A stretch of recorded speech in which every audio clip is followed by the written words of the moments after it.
जो गोपीचंद महलों में पहुंचा और आवाज़ लगाई तो रानी ठाड़ी हो गई। रानी बांदी को बुला करके कहने लगी, बांदी ऐसा कर, योगी कोई द्वार पे आया हो है, उसे भीख डाल करके आ।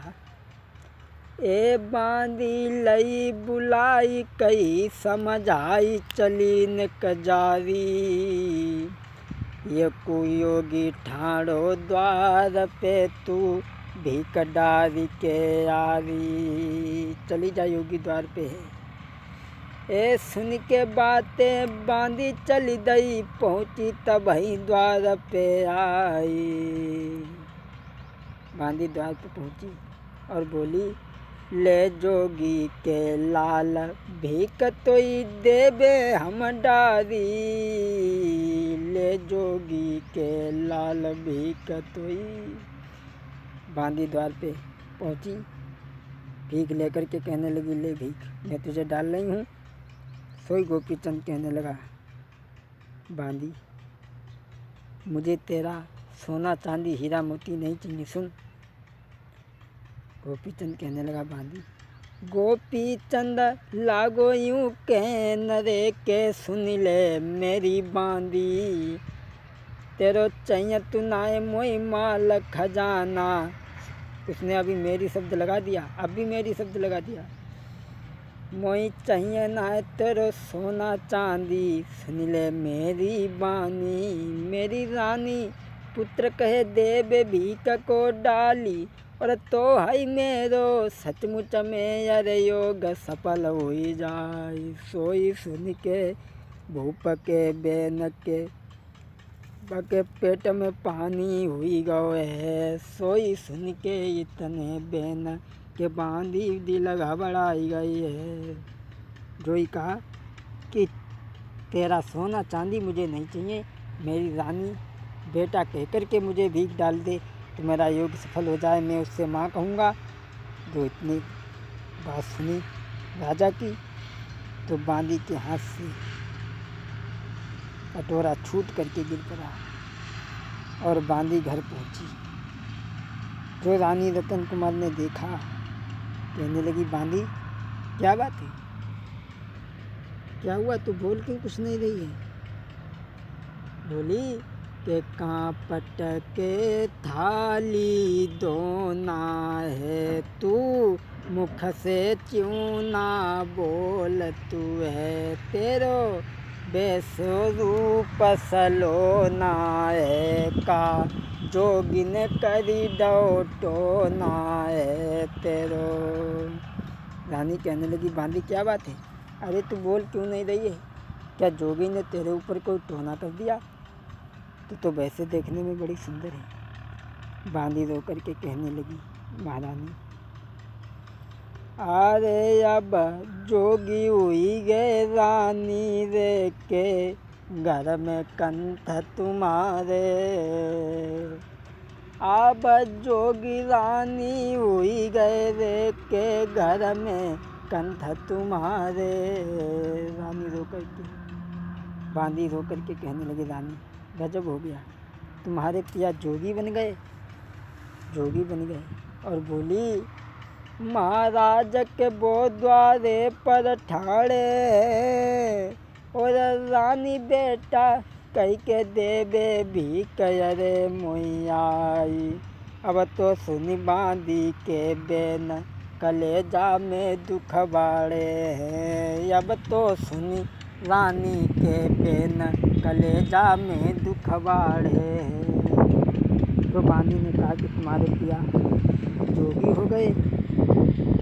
ये बात रानी ने सुनी तो रानी कहने लगी, क्या कह रही है तू, मेरे पिया बामनगढ़ के राजा हैं, 1600 रानी है, 1000 कन्या, वो जोगी कैसे हो सकते हैं।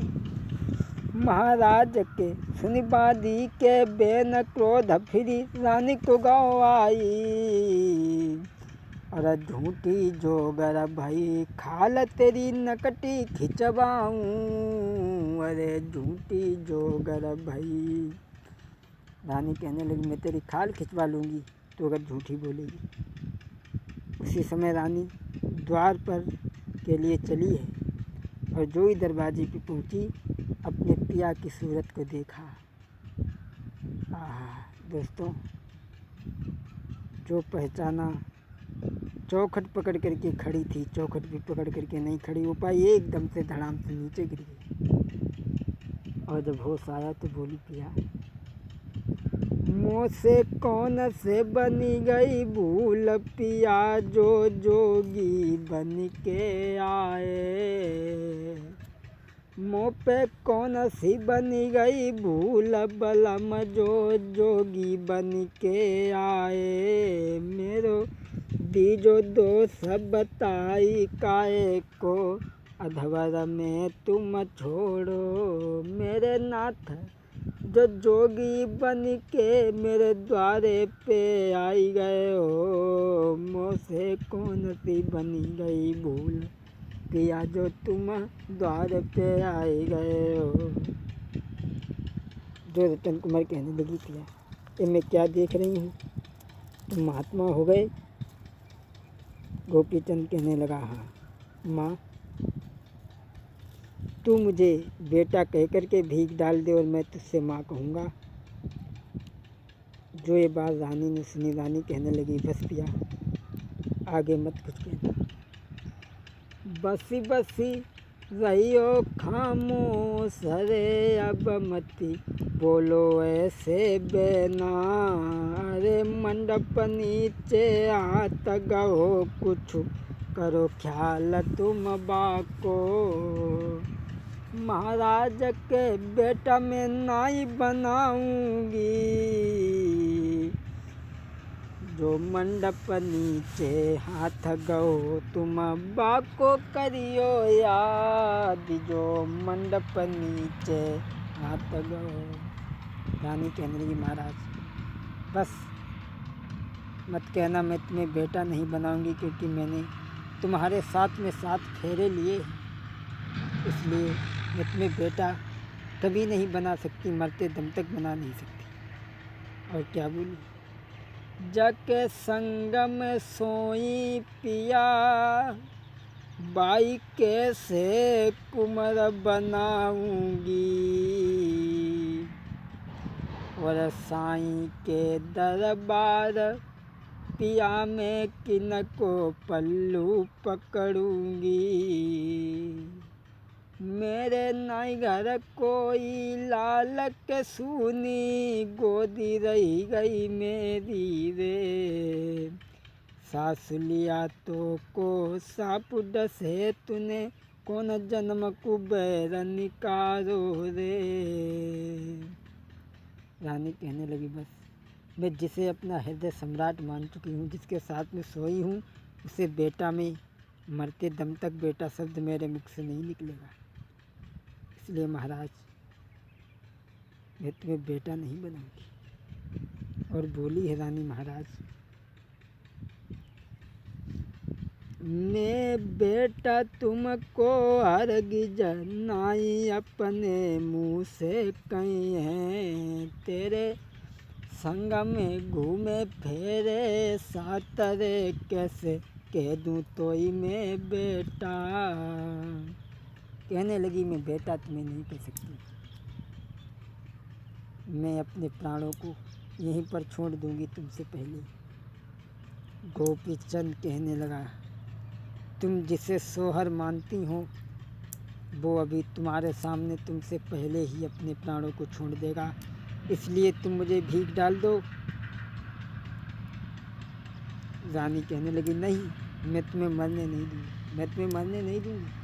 मैं तुम्हारी खुशी के लिए एक कुर्बानी दूँगी कुर्बानी। लेकिन मेरी एक बात ध्यान रखना, जो मैं भीख तुम्हें दूँगी, हमारी भीख एक मोती से कम न समझना। कहने लगा, ठीक है बेटा, अब मैं तुम्हें बेटा बना ली, मैं तुम्हें बेटा मान चुकी हूँ। और गोपीचंद, अब मैं तुम्हें बेटा मान चुकी हूँ। सोई गोपीचंद के चेहरा पे मुस्कुराहट आई गई। बोले, बताओ माँ। रानी कहने लगी, अब मैं तुम्हें बेटा मान चुकी हूँ, लेकिन मैं भीख दूंगी तुम्हें, लेकिन मेरी एक एक भीख एक एक मोती के समान होगी। तो गोपीचंद कहने लगा, ठीक है दो। देखिए दोस्तों, कितनी होशियार औरत है। क्या बोली? अरे महलन में ही रही के बेटा अपनो समय बितैयो रे, छोड़ी के किला को जाको बेटा बाहर कबहू मत जइयो रे। अरे भूख लगे तो बेटा तुम तो मोहन भोग को खाइयो रे। अरे भूख लगे तो तुमको बेटा मोहन भोग को खाइयो रे। और नींद लगे तो फूलन की सेजन पे तुम तो सुइयो रे। पर के आलस में बेटा तुम हर को न दूरी हटइयो रे।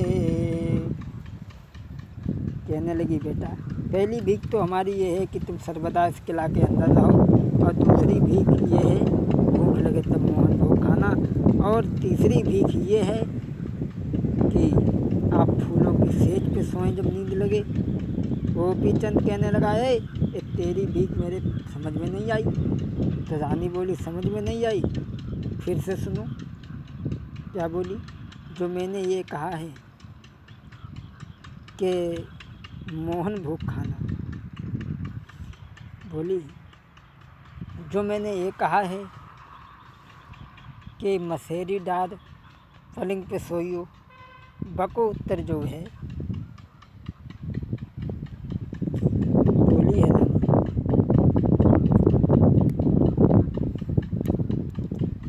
अरे खूब तो नींद लगे बेटा तुम टेलन में सोई जइयो रे। और पर के आलस में बेटा मती हरि को दूरी हटइयो रे। अगर तुम्हें खूब नींद लगे तो टेलन में सोई जइयो, पलंग को आनंद कहियो। और दूसरी भीख जो है जो हमने कही मोहन भोग खाई। अरे भोजन भोजन भोजन में तुम भोजन में मती पड़े रहियो।